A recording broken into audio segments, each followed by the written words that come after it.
Olá, alunos! Na aula de hoje, nós vamos continuar o módulo 5. E hoje nós abordaremos sobre a formação e os problemas do solo. E novamente eu tive que dividir a aula em duas partes. Nessa primeira, nós abordaremos sobre a formação do solo. E na segunda parte, será sobre os problemas do solo. Bons estudos! Estudaremos agora o perfil e horizontes dos solos. O ramo da ciência que estuda a formação, ou seja, a origem, a gênese do solo, é chamado de pedologia. Um solo ele é formado através dos processos de intemperismo e erosão e deposição daqueles sedimentos que vão formar esse novo solo. A esse processo de transformação da rocha em um solo, nós chamamos de pedogênese. Definição do solo. Uma possível definição seria que o solo é um produto da desagregação e a decomposição das rochas pela ação do intemperismo e levadas pelos processos de erosão e também pela deposição. As regiões com cobertura vegetal sofrem pouca ação da erosão, contudo, elas também sofrem processos de formação do solo diferentes. Nesse caso, a formação dos solos em regiões com cobertura vegetal, elas serão através de reorganizações estruturais, por meio de processos pedogênicos, ou seja, pode ocorrer através de outros processos envolvendo matéria orgânica, envolvendo chuva, envolvendo temperismo, entre outros processos também relacionados. Então é evidente que uma região que não tenha cobertura vegetal, ela pode sofrer muito mais. Já regiões com cobertura vegetal, eles acabam tendo através do processo de reorganização estrutural. Antes de entendermos mais esses processos pedogênicos, vale a pena aqui explicar um pouco mais sobre essa definição do solo.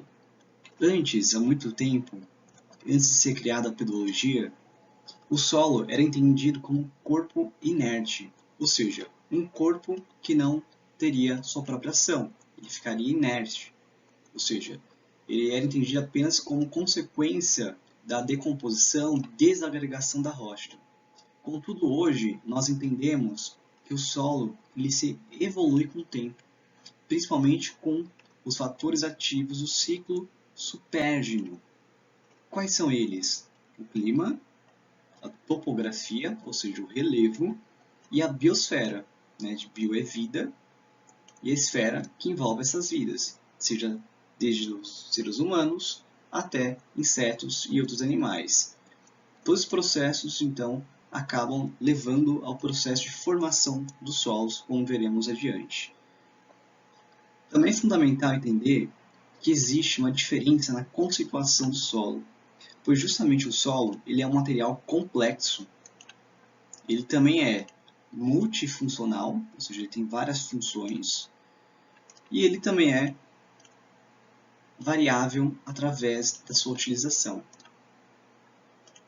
Por exemplo, o engenheiro agrônomo ele entende que o solo é o meio necessário para o desenvolvimento das plantas, enquanto o engenheiro civil ele entende que o material serve de base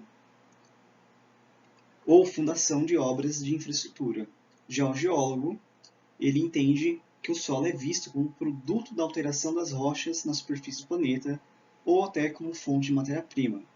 Já para o arqueólogo, é um material fundamental para suas pesquisas, por servir de registro às civilizações antigas. Entendendo sobre a importância do conceito de solos e como ele é extremamente difícil, agora nós podemos entender os processos pedogênicos, ou seja, aqueles processos que vão criar os novos solos. Para ocorrer novos solos, é preciso então que haja esses fatores que são fundamentais para a criação do solo. O clima é um deles. Em regiões com muito chuva e muito sol, por exemplo, eles podem sofrer muito intemperismo, então vejo como as ações estão sempre interligadas. O segundo, organismos vivos, por exemplo, desde bactérias até animais, eles podem também muitas vezes provocar novas fatores de formação do solo. O material de origem também, dependendo, né, se for basalto, aí lembrando do estudo de geologia, então muitos materiais formados dentro, né, do manto da Terra, ao chegar na superfície, eles vão entrar em processo de intemperismo físico e químico, muitas vezes, e esses processos podem ser alterados constantemente e formar novos solos. E também nós vimos a relação justamente da topografia, ou seja, o relevo, ele também pode ser um fator extremamente importante, né, que relevos mais altos, eles aí podem justamente levar a um processo de temperismo também com ações naturais. Mas isso vai depender muito da região, do tamanho dela e qual que é também justamente a crosta terrestre, qual é o tipo de relevo, qual é o tipo de formação da estrutura geológica que ocorre. E além também da idade, né, que tem a ver com a estrutura geológica da superfície terrestre, se é um escudo cristalino, se é uma bacia sedimentar, tudo isso pode ser altamente alterado. Uma região ele pode ter um fator, né, combinado com esses, ou pode ter um fator a mais, que às vezes pode implicar nessas mudanças constantes da pedogênese, ou seja, da formação do solo. Essa imagem lá direito, ele traz aqui os processos pedogênicos. É utilizado muitos termos da pedogênese que são um pouco complicados e às vezes é importante vocês entenderem eles, tudo bem? E nós temos aqui as definições para que vocês conheçam e não se preocupem isso no vestibular. Mas às vezes eles podem até colocar num texto base e não te dizer o que é. Então é fundamental que vocês ao menos vão se familiarizando com os conceitos, né? Bom, vamos lá entender o que quer dizer essa imagem. Essa imagem está mostrando os chamados horizontes do solo. Reparem que cada horizonte ele tem alguma definição, chamada de O, A, B, C, né, e a rocha. Começando por aqui, nós temos chamadas rochas matrizes, ou seja, as rochas originais. Já nessa parte C, que ela engloba toda essa parte, nós temos aqui as chamadas rochas alteradas, né? Quando a gente fala de solo ou regolito, né, como é colocado aqui, ele justamente vai pegar o solo 1, que eu já vou explicar o que é, e também vem pegar essa parte também C. Isso forma então o solo que nós chamamos. A rocha que foi alterada na parte C e também todos esses que pegam o solo 1, que envolvem tanto o B, o A e o O.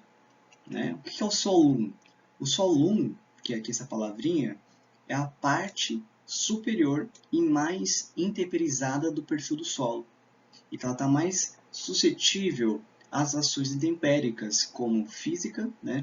A parte mecânica, desagregação, também química, que pode ser através das reações químicas, ou biológica, conforme está mostrando, né, essa imagem aqui das raízes que estão cada vez mais aprofundando e também estão gerando temperismo cada vez mais nessa parte do solo.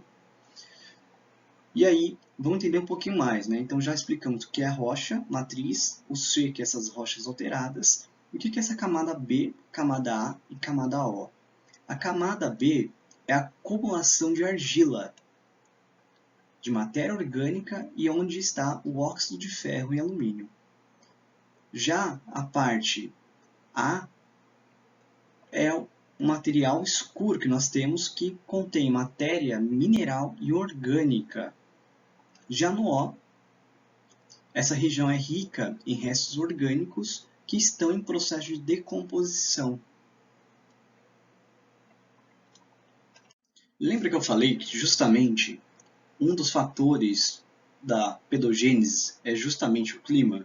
Aqui nós temos uma imagem que já foi cobrada em alguns vestibulares, mostrando alguns climas que nós temos, né, extremamente importantes, e justamente esse gráfico está mostrando a relação entre temperatura e precipitação na formação dos solos. E aí nós vamos ter algumas coisas muito importantes que eu vou explicar qual é, digamos, o resumo desse gráfico. Mas o mais importante são as palavrinhas também que eu já falei para vocês, bem difíceis, que aparecem aqui, ó. Zona de halitização, monociatilização e zona de bicialitização. Os termos eu já deixei definido para vocês aqui, justamente para que vocês não se preocupem com isso, né? Mas aqui a altização são as regiões de domínio tropical, né? Ou seja, com precipitações de 1.500 milímetros por ano. Nós vamos ver melhor isso depois, tá, gente? De climas, mas aqui é só para vocês acostumando a entender. Mas o mais importante é quando a gente fala de altização, é quando tem, né, o solo contém concentração de óxido de ferro e alumínio, né, que vai ser fundamental para conhecer os solos, né, que já são lateríticos, que a gente fala. Já a monoclinização é quando há presença de minerais pouco intemperizados, né, que são aí regiões de domínio tropical, ou seja, tem um período de estiagem, né, nesse processo, mas de regiões que tenham justamente, né, uma regularidade de chuvas bem grande, né, de 500 a 1.500 milímetros por ano. Então tem ano que chove 500, tem ano que chove 1.500. É uma oscilação muito grande, né? Então por isso que a gente usa o termo até subúmido. Ele não é extremamente úmido que nem esse aqui de cima, né? Esse aqui é o que chove mais. A nossa região mais ou menos chove 1.000 milímetros por ano, 1.200 milímetros. A bicialitização são as zonas temperadas e áridas, onde o intemperismo das rochas é menos intenso. Então, as regiões, né, temperadas, aqueles climas que têm as 4 estações do ano bem definidas, e as áridas, onde é muito quente e chove pouco, eles acabam tendo um processo de temperismo menor, né, pelo menos nas regiões de bicialitização, que são essas áreas mais verdes que nós estamos vendo aqui na imagem, certo? Vou até tentar fazer uma cor diferente, mas justamente é onde nós estamos mostrando a bicialização. Já a monossutilização é essa área menor. Reparem que a floresta tropical ele é mais intenso. Reparem que a bicialização ocorre em outros, né?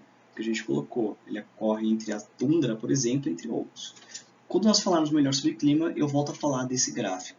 Mas vamos ver o que tem de importante também nesse assunto. Em regiões com climas mais frios e ou secos, como a zona da tundra, né, e desertos, eles apresentam solos mais rasos, poucos intemperizados. Então isso aqui é fundamental relembrar, tá, gente? Anotem e memorizem esse ponto. Né? Então eles sofrem menos intemperismo, porque lembrando que um intemperismo mais comum é a chuva. Então justamente a seca, por exemplo, ele já provocou menos ações de intemperismo. Ah, mas a oscilação térmica também. Só que essa oscilação térmica ela vai ocorrer em processos mais demorados. Ele não vai ser aquela oscilação térmica de muito quente e muito frio. Geralmente, em períodos de climas em regiões frias, o inverno ele é mais rigoroso e ele é constante. Então não é essa oscilação. Então acaba mantendo praticamente a temperatura. A oscilação em regiões frias é diferente, que é aquela variação de temperatura. Então são duas coisas diferentes, né? Climas frios e secos, menos intemperismo, certo? E por isso vão ser solos mais rasos, porque lembrando que o solo ele é um produto do intemperismo. Se ele não tem intemperismo, não tem solo profundo. Tudo bem? Já as regiões de climas quentes e úmidos, eles justamente vão ter um temperismo mais intenso. E por sua vez, vão ter solos profundos e horizontes mais definidos, né? Então, por que ele vai ter um temperismo mais intenso? Porque justamente ele vai ter mais chuva, por exemplo, ele vai ter essa temperatura quente ao longo do ano, que pode oscilar nos períodos de noite, então a variação nessas regiões vão ser maiores. E aí justamente esse processo vai ter solos mais profundos, e por ter solos mais profundos, então horizontes mais definidos, né? Ou seja, aquelas camadas que nós vimos, O, A, B, C. Tem regiões que só tem até o B, por exemplo, só tem até o A, muitas vezes. Resumindo, então, as regiões intertropicais, eles vão ter mais intemperismo. O que são aquelas regiões intertropicais? Que estão entre os trópicos, trópico de Câncer e de Capricórnio, né? Que pega nós, aqui no Brasil, justamente boa parte, e também pega as regiões equatoriais e um pouco mais ali da América Central, um pouco mais ali da África do Norte, né, nas regiões europeias, também na Ásia. Essas regiões sofrem mais intemperismo. E com isso, então, solos mais profundos. E quer dizer o que também? Olha que fundamental isso, gente. Menos matéria orgânica. Lembre-se disso. Solos mais profundos, menos matéria orgânica. Vamos ver nas imagens aqui o que a gente consegue extrair. né? Essa imagem aqui, ó, de cima mostra um solo primitivo, ou seja, um solo que não tem, não é profundo, ele é bem curto, né? Repare como solo é essa parte que vai ter a rocha alterada com as demais camadas, e já tem a rocha inalterada, que é esse daqui que a gente está vendo. Então essa parte em si, a rocha, que seria a rocha matriz.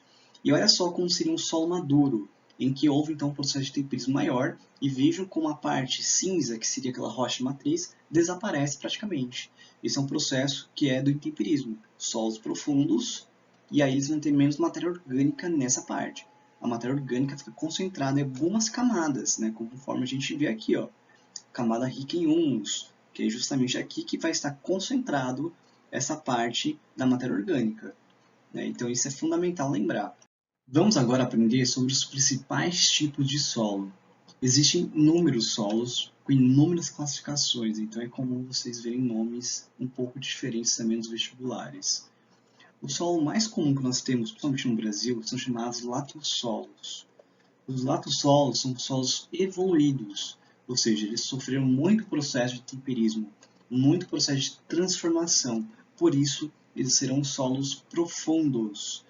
E esses solos profundos são justamente comuns em regiões de clima úmido, como o clima tropical, como o nosso no Brasil, e equatorial. Esses solos eles justamente vão ter uma maior concentração de ferro e alumínio.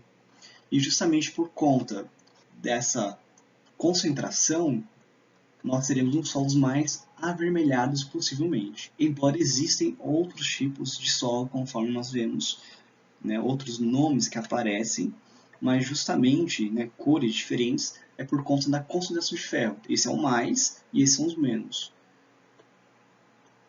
Geralmente esses solos eles terão baixa fertilidade quando comparado aos solos mais férteis, ou seja, ele é um solo fértil, porém, quando comparado à terra roxa, por exemplo, o solo de Loess, eles são solos não tão férteis, né? Por conta dessa concentração de ferro e alumínio. Na verdade, lembrando que muitos desses solos eles vão precisar de processos químicos para quebrar essa concentração de ferro e alumínio, justamente pela calagem, que depois nós veremos o que significa.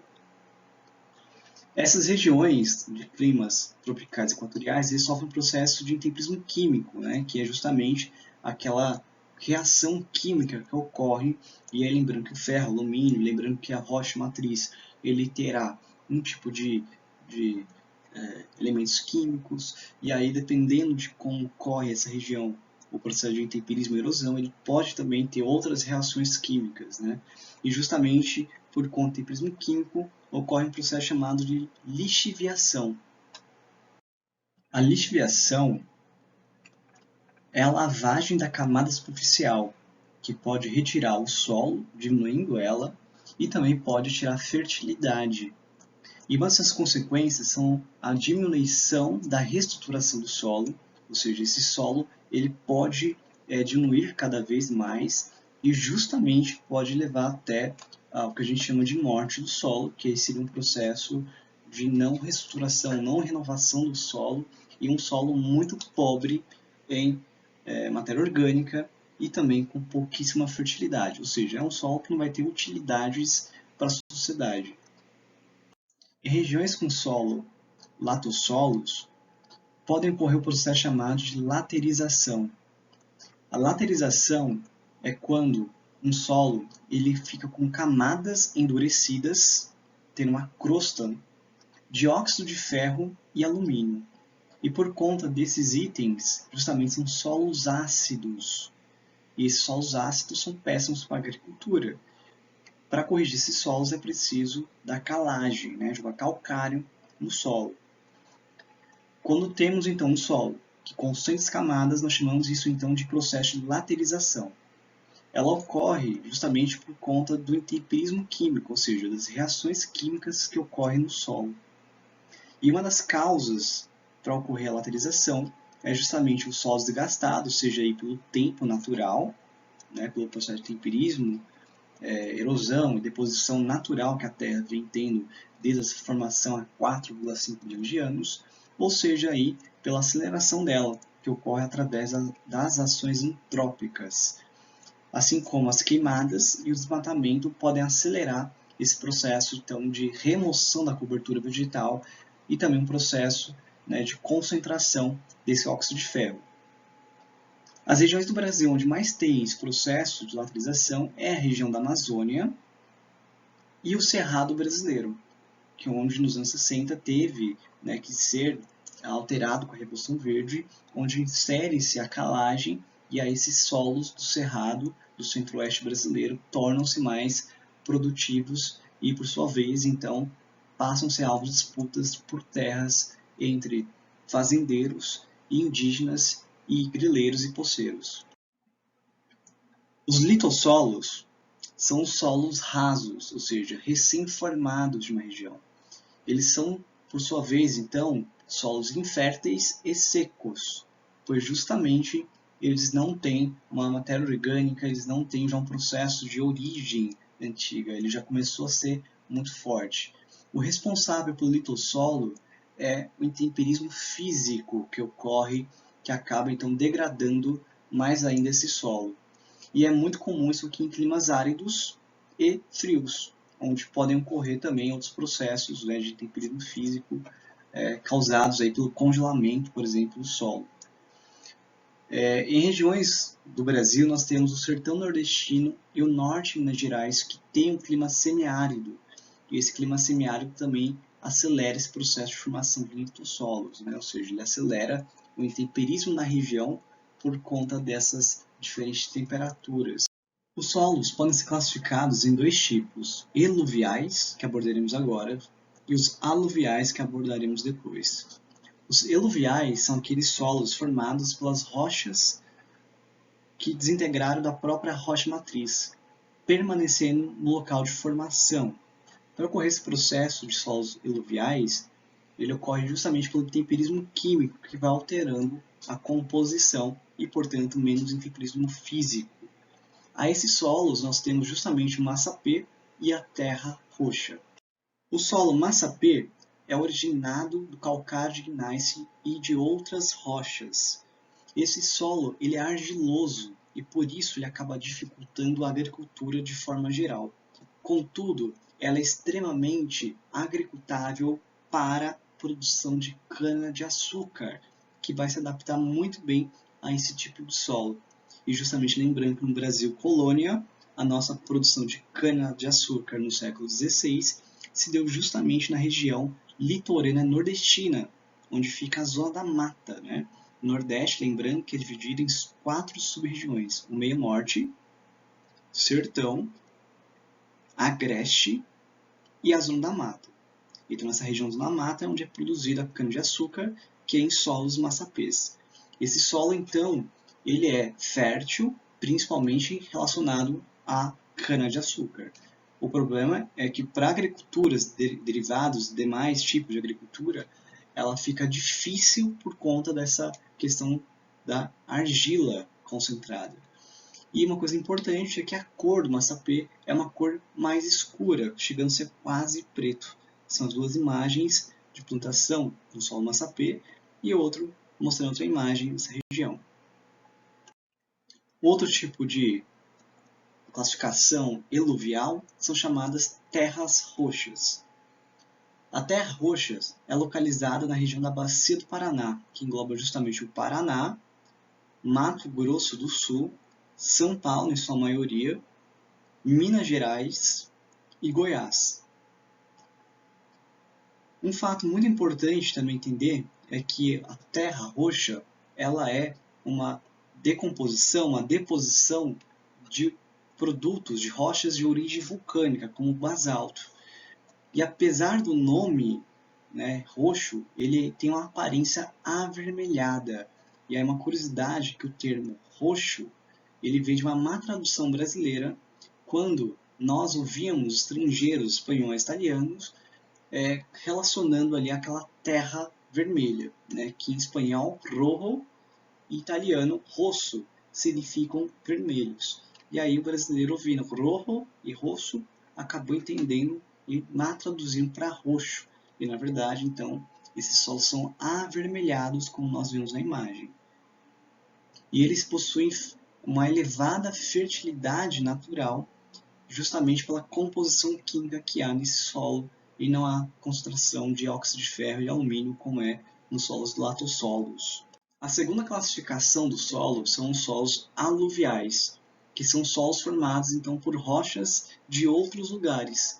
Para ocorrer esse processo, então, vamos pensar que para ocorrer é necessário de intemperismo físico, que justamente ele vai ser formado também pela erosão pluvial, ou seja, chuva, fluvial, rio, e eólica, que é o vento.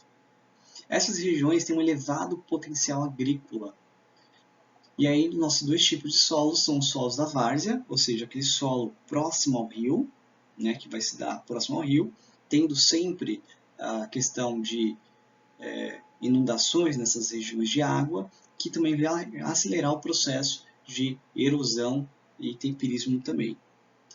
E essas regiões são baixas, né? Então isso é importante entender o porquê elas vão concentrar nesse processo de temperismo e erosão de outras regiões, por serem mais baixas e, consequentemente, o nível da água subindo e descendo, ele também vai alterar.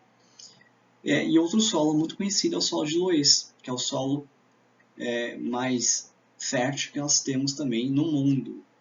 Como exemplo de solo aluvial, nós temos esse solo de origem de termo alemão, Loess, que significa um solo muito rico e cheio de nutrientes, mas ele acaba sendo muito frágil e suscetível à erosão, principalmente à eólica. Ele justamente é um solo extremamente fino, ele tem silício, argila, e ele acaba sendo então muito fino esse solo, e esse solo ele voa, então ele acaba sendo retirado de outras regiões. É um solo de cor amarelada, conforme nós vimos nas duas imagens, e esse solo ele é extremamente fértil, ele contém vários minerais e nutrientes como quartzo, feldspato, mica, argila, carbonatos, anfibólios, que são rochas que contêm nutrientes essenciais para a fertilidade. E ela é concentrada justamente na região da China, mas também é possível encontrar ela nas regiões da Europa, né, justamente mais orientais, e até nos Estados Unidos também. Os solos Chernozem ou Chernozsolos, eles têm um desenvolvimento médio, né, ou seja, eles não sofreram tanto intemperismo, né, como outros solos que já foram extremamente aprofundados, né, e nem também são solos rasos, eles são solos médios. Eles se encontram em planícies centrais do clima temperado, então aqueles países com as estações do ano definidas, tendo o caso da Ucrânia como principal região, né, que tem um solo Chernozem muito conhecido, mas a Rússia também engloba Estados Unidos, Canadá. Esses solos são solos escuros, são solos negros, e são extremamente férteis por concentrar argilominerais, que acaba então mantendo os nutrientes adequados à produção agrícola. E aqui temos exemplos então desse solo médio, e essa cor mais escura é justamente o Chernosolo ou Chernozem. E aqui também nós vemos esse solo. Então, existem milhares de solos, mas é sempre importante registrar, deixar bem explicado onde que eles se concentram, né? Então, os solos Chernozem, concentrado uma parte nos Estados Unidos, aqui na Europa, justamente, Ucrânia, e outras regiões bem próximas também, onde nós vimos que tem um solo de Loess também, na China, né? E por fim, o último solo mais importante que é cobrado no vestibular é o chamado permafrost. O permafrost ele acontece somente em regiões que têm justamente uma vegetação da tundra. Ele é de regiões de altas latitudes, ou seja, próximas às regiões polares nossas. Esses solos são solos congelados na maioria do tempo, então eles acabam não tendo matéria orgânica e justamente acaba impedindo, né, praticamente um desenvolvimento de grandes vegetações. E aí, geralmente, nessas regiões mais permafrost, não há, então, plantação. É a tundra, que são plantações mais rasteiras. Embora que a imagem mostre um pouco mais, né, dos pinheiros, né, que acaba tendo o seu limite do permafrost. Reparem que a camada mais grossa aqui, e aqui essa camada do permafrost vem diminuindo. Né? Ou seja, ele acaba sendo então um solo que ele acaba até permitindo nessa parte onde é descongelado justamente uma maior quantidade, né? Então essa região mais para cá, que é mais fino, é mais permafrost do que essa área, que acaba sendo, né, menos permafrost, ele acaba tendo então solos com tundra, né, vegetação com tundra, e aqui tendo mais a taiga, por exemplo, como os pinheiros estamos vendo. E aí, justamente pelas folhas do pinheiro, quando cai, elas são mais ácidas e acaba então impedindo a agricultura, né? Além do solo ser bem raso, né?